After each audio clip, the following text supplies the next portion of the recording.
Back to the coalition, too. There's another issue, too.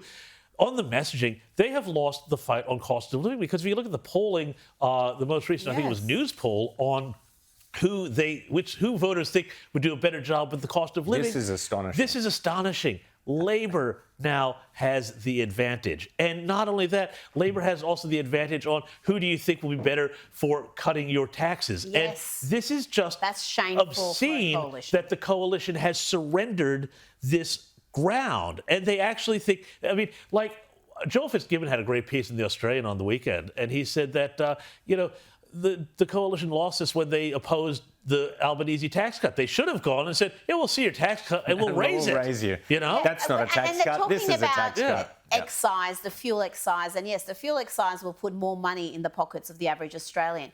But just the term excise, people do not recognise that as a tax cut. It's just simple politics. You've got to be a little bit smarter. You've got to actually... And it's only for 1 year. It's temporary. And it's only for 1 year. It's only temporary.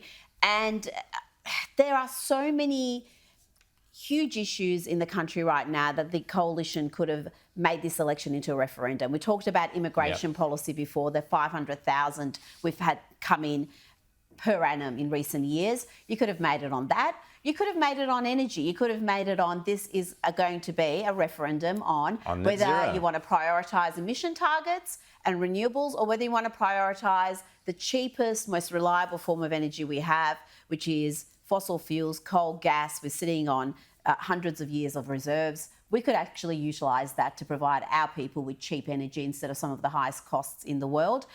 That would have been a genuine debate. What we're lacking in this country, and why I think so many voters are disengaged, is because there's not a genuine choice, or there's not a perception that we have a genuine choice of where's the great debate, where's the great ideological debates in this country, as we see in the US and elsewhere. In the absence of policies, this has become a debate of personalities. And just as Albanese was very, very cynical about how he was able to demonize Scott Morrison in 2022 and paint him as this ogre, this woman-hating oaf, and all of this, Albanese has gone and turned this election into a referendum on Peter Dutton, when it should have been a referendum on... The thing this should have been a referendum on was the Albanese government and whether or not you want more of the same.